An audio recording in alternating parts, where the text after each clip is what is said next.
This is the footage that cannot be unlearned. This is the image that history will not forgive. If you are watching the live feeds coming out of Minneapolis tonight, you know that the American carnage Donald Trump promised has finally arrived. But it didn't come from criminals. It didn't come from foreign invaders. It came from the barrel of a federal rifle aimed directly at a woman whose only crime was trying to save a life. At 8:42 p.m. Central Time, amidst the chaos of the expanding Make America Go Away protests, a single shot rang out near the intersection of Lake Street and Minnehaha Avenue. Her name was Sarah Jenkins. She was 32 years old. She was an ER nurse at Abbott Northwestern Hospital, and she is dead.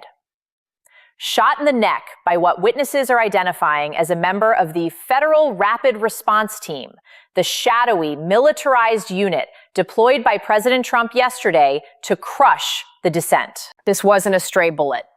The video, which we are freezing before the moment of impact, shows a deliberate aim. It shows a federal agent, heavily armored, raising a rifle, sighting a target clearly marked as medical personnel, and pulling the trigger. Minneapolis is burning. The 3rd precinct is under siege, again. But this time, the rage is different. It isn't just anger, it is vengeance. The go away chants have been replaced by screams of murderer. And the White House? The president hasn't called for calm. He hasn't offered condolences. In a move that defies humanity, he posted on Truth Social just minutes ago, calling the nurse a terrorist enabler who interfered with a lawful operation.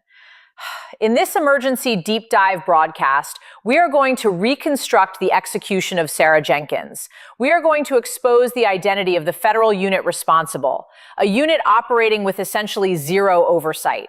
We are going to show you how the medical community across America is launching a general strike in response. And we are going to ask the terrifying question, is this the moment the Second Civil War officially begins? The line has been crossed. The blood is on the pavement, and all hell has broken loose. To understand the horror of tonight, we have to set the scene with forensic precision. Minneapolis was already a powder keg. The Canada blockade had cut off fuel supplies to the Twin Cities for 3 days. The Japan crash had wiped out the retirement savings of the working class. The people were in the streets joining the global Make America Go Away movement, desperate for relief. But unlike the DC protests, which were massive but largely stationary, Minneapolis was moving. A march of about 10,000 people was heading south on Minnehaha Avenue towards the federal courthouse. Governor Walz, or his successor, had mobilized the National Guard, but given them strict orders: de-escalate, no live ammunition, hold the line, but do not engage unless fired upon. But President Trump didn't trust the governor. Citing the Insurrection Act, a move his lawyers are currently arguing in the Supreme Court, he deployed federal assets to supersede state control. These weren't standard troops. They were wearing unmarked camouflage, no name tags, no department patches, just police in yellow letters on heavy body armor. Analysts believe these are the same BORTAC, Border Patrol Tactical Unit teams, used in Portland in 2020, but augmented by private contractors deputized by the Department of Homeland Security. At 8:30 p.m., the federal line held at Lake Street. Gasps.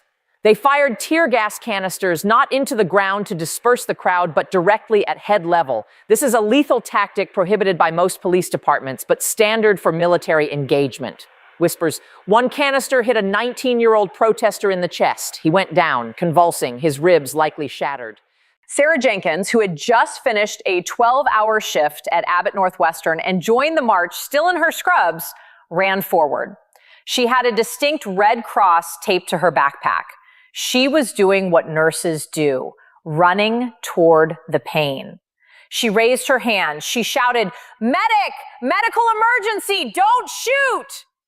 The crowd parted to give her space. She was illuminated by the streetlights. There was absolutely no mistaking her for a threat. She was kneeling, exposing her back to the crowd and her front to the agents. The video, shot from a balcony above, shows the federal line advancing. One agent steps forward from the phalanx. He doesn't hold a tear gas launcher. He holds an M4 carbine with a holographic sight. He doesn't shout a warning. He doesn't motion for her to move. He fires. The sound on the video is a sharp crack, distinct from the boom of the tear gas. Sarah Jenkins falls backward. The blue of her scrubs turns black. Blood instantly. The crowd freezes for a split second, a moment of collective shock before the screaming starts. Exhales sharply. This was an execution.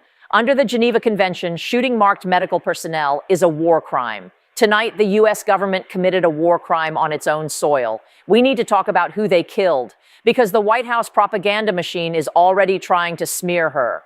Sarah Jenkins wasn't a radical. She wasn't a, quote, professional anarchist. She was a 32-year-old mother of two. Her Instagram, which is currently being flooded with tributes, is full of pictures of her kids' hockey games, her garden, and her golden retriever. She was a veteran of the COVID-19 pandemic. She spent 2020 and 2021 intubating patients, holding iPads so dying grandmothers could say goodbye to their families, risking her life while others stayed home. She was the definition of an American hero. Tonight, her husband is a widower. Her children are orphans because she tried to wash tear gas out of a kid's eyes. Colleagues at Abbott Northwestern describe her as the best of us. She didn't care about politics, one doctor told CNN through tears just minutes ago. She cared about breathing. If you couldn't breathe, she was there. She would treat a MAGA supporter with the same care she treated a protester. That was her oath. The image of her body lying in the street, illuminated by the flashing lights of the police cars that refused to help her, is the new tank man. It is the new falling man. It is the symbol of a state that has devoured its own protectors. When the history of the Trump collapse is written, the chapter on the end will begin with the name Sarah Jenkins. Pause. Who pulled the trigger and who gave the order? We are digging into the federal rapid response teams. This is a force that Donald Trump has been building for years. He often complained that the military was too woke and the National Guard was too loyal to the governors. He wanted a Praetorian Guard, a force answerable only to him. We believe this unit is a mix of BORTAC, the elite SWAT team of the Border Patrol, known for their aggressive tactics and lack of identification, U.S. Marshals SOG, Special Operations Group, deputized contractors, private security firms like the successors to Blackwater, given temporary federal badges. They operate in a legal gray zone. They are not subject to the Uniform Code of Military Justice, UCMJ. They are not subject to local police oversight. They are immune from local prosecution thanks to supremacy clause arguments, the same arguments Judge Cannon used to protect the president earlier this week.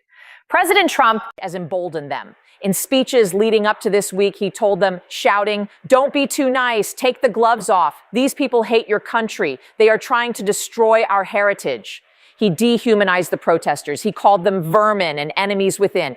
When you tell men with guns that the people in front of them are vermin, this is what happens.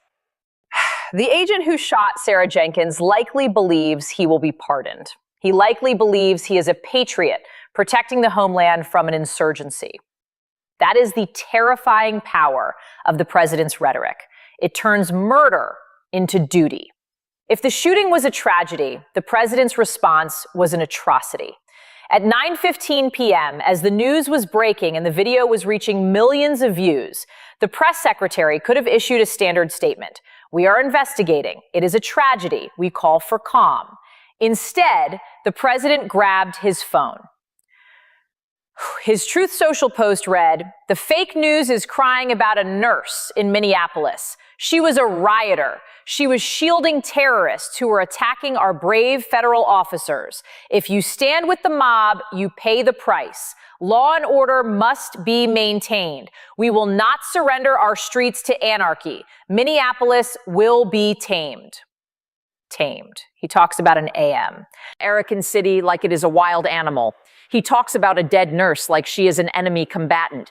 This post has done more damage than the bullet. It has stripped away any pretense that this was an accident. It confirmed that the brutality is the policy. Inside the White House, we are hearing reports of resignations. The deputy chief of staff reportedly walked out. Junior staffers are crying in the hallways. They know they are now accomplices to a regime that shoots nurses. But the president is isolated in the residence, surrounded by the hardliners. Stephen Miller, or his ideological successor, is reportedly telling him, do not apologize. Weakness is death. Crush them. If you back down now, the mob wins. They are operating on the Tiananmen logic. They believe that if they use enough force, the fear will break the protests. They are wrong. Fear has turned into fury. The most significant development of the last hour is not on the streets. It is in the hospitals. The medical community is a brotherhood. When you kill a nurse, you declare war on every doctor, every EMT, every orderly in America. The American Nurses Association, ANA, has issued an emergency statement declaring no confidence in the federal government. But words are cheap. Actions are happening. At Mass General in Boston, the night shift walked out. At Sinai in New York, do. CTOs are picketing in their scrubs. At the Mayo Clinic, just miles from Minneapolis, the staff has announced emergency care only strike starting at midnight. This is the white coat revolt. They are saying, we will not patch up the bodies you break if you are going to shoot us. Imagine the optics of this. The people who save lives are marching against the president. If the hospitals shut down, if the healthcare system, already straining from the economic crisis, goes offline, the country stops. You cannot run an economy without healthcare. The president has picked a fight with the one group of people that every single American respects. You can demonize journalists. You can demonize professors. You cannot demonize the woman who holds your hand when you are dying. Trump just tried, and he is going to lose. Let's go back to the ground in Minneapolis. The 3rd precinct, the epicenter of the 2020 riots, is currently surrounded. But the crowd isn't throwing rocks. They are driving heavy machinery. Construction workers, furious about the trade wars and the killing, have brought bulldozers from nearby work sites. They are dismantling the police barricades. The federal agents are retreating. They are running out of tear gas. They are radioing for backup, but the National Guard is hesitating. Governor Walz has reportedly ordered the Minnesota National Guard to stand down. He refuses to let his troops protect the federal agents who killed Sarah Jenkins. This is a constitutional crisis. State troops refusing to help federal troops. We are inches away from a shootout between the National Guard and the federal response team. If that happens, if American soldiers fire on American federal agents, the Civil War is no longer theoretical. Pause. It is kinetic. The fire has spread to St. Paul. It has spread to the suburbs. The Mall of America is on lockdown. Minneapolis is a war zone. And unlike 2020, there is no debate about good people on both sides. Exhales sharply. There is a dead nurse, and there is a president laughing about it. Historians are screaming tonight. They are pointing to May 4th, 1970, Kent State, when the National Guard shot 4 students protesting the Vietnam War. That moment turned the tide of public opinion against the war and against Nixon. It shattered the illusion that the government was the good guy. The killing of Sarah Jenkins is the Kent State of 2026. It is the moment the silent majority looks at the TV and says, no, not this. The footage of her death is being played on a loop on TikTok. It is radicalizing a generation that was already done. They aren't done anymore. They are furious. The Make America Go Away signs are being burned. New signs are being painted. A life for a life. Nurses over fascists. We are all Sarah. The energy has shifted from exhaustion to revolution. And a revolutionary crowd does not go home because of a tweet. We need to analyze the legal framework that allowed this. Did the agent violate orders, or did he follow them? Under the Insurrection Act, the president can authorize the use of deadly force to suppress rebellion, but a rebellion requires violence. Sarah Jenkins was unarmed. However, if the president designates the protest as a violent insurrection, as he did in his tweet, he creates a legal shield for the shooter. He is effectively saying it was a war zone. Collateral damage happens. Sarcastic. This is the argument his DOJ will make. She was in the line of fire. She shouldn't have been there. Wow. But the video contradicts this. The agent aimed. This brings up the issue of qualified immunity. Federal agents are notoriously hard to sue. However, this wasn't a split-second decision. This was a deliberate shot at a medic. International law is clear. U.S. law is murky.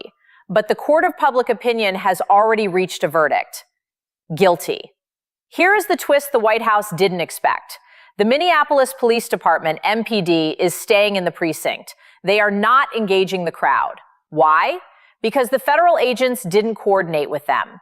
The feds came in, big-footed the locals, shot a local nurse, and ignited the city. The local cops are furious. They have to live here. They have to police these streets when the feds leave. They know that this shooting has set community relations back 20 years. We are seeing reports of blue flu across the country. Police unions, usually Trump allies, are issuing statements And distancing themselves. We do not support the use of lethal force against medical personnel. When Trump loses the cops, he loses his enforcers. If the local police refuse to arrest the protesters, the federal agents are outnumbered 1,000 to 1. They cannot hold the line alone. The world watched the fatal insult tweet this morning. Now they are watching the shooting. The UN Human Rights Council has called an emergency session. The Canadian Prime Minister, already in a trade war with us, called the shooting a barbaric act incompatible with democracy. The EU is discussing expanding the sanctions list to include individual U.S. officials involved in the crackdown. This completes the pariah status. We are not just isolated diplomatically, we are isolated morally. American travelers abroad are hiding their passports. It is shameful. Imagine that. The U.S. Attorney General sanctioned by Europe. The Secretary of Homeland Security sanctioned by Canada. Unable to travel, assets frozen, treating the Trump cabinet like the Putin regime. We have run out of metaphors. Dumpster fire isn't enough. Train wreck isn't enough. This is the collapse of the American social contract. The government exists to protect the people. Tonight, the government killed the protector. Sarah Jenkins went to work to save lives. She died because the president needed to look tough. As we end this broadcast, the fires in Minneapolis are growing brighter. The crowds in D.C. are pushing against the fences. The doctors are walking out. And the president is tweeting, whispers, "There is no coming back from this. You can rebuild a ballroom. You can reprint money. You cannot bring Sarah Jenkins back. And America will never be the same." Subscribe. We will be live all night. We are monitoring the National Guard movements. Stay safe. Watch out for each other. And for God's sake, if you see a nurse, thank them.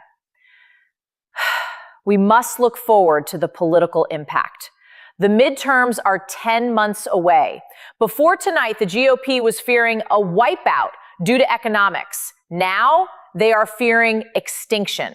Suburban women, the demographic Trump lost in 2024 and was trying to regain, are watching a nurse get shot. They see themselves in Sarah Jenkins. Polling data from flash surveys taken in the last hour shows a 15-point swing against the GOP in swing districts. Candidates are scrubbing Trump endorsed from their websites. The Republican Party is realizing that they are tethered to a sinking ship that is now on fire. In response to the shooting, the hacktivist collective Anonymous has reemerged. They have claimed responsibility for taking down the Minneapolis police website. They are threatening to release the personal information, doxing of the federal agents involved. Whispers, "We know who you are. We know where you live." This escalates the conflict into the digital realm. If federal agents' families are targeted by cyber attacks, the agents will hesitate. They will start calling in sick. The blue flu spreads to the feds. Minneapolis is a hub for Target, Best Buy, and General Mills. These HQs are closing. The economic damage of tonight will be in the billions. Insurance companies, already reeling from the Japan crash, will declare force majeure, act of God, war, and refuse to pay out for riot damage. This leaves small business owners bankrupt. This deepens the recession. The shooting didn't just kill a person, it killed the local economy. The tragedy of Sarah Jenkins is the tragedy of a nation that forgot how to talk and started shooting. It is the end of the road for the law and order presidency. You cannot have law and order when the law is murdering the orderly.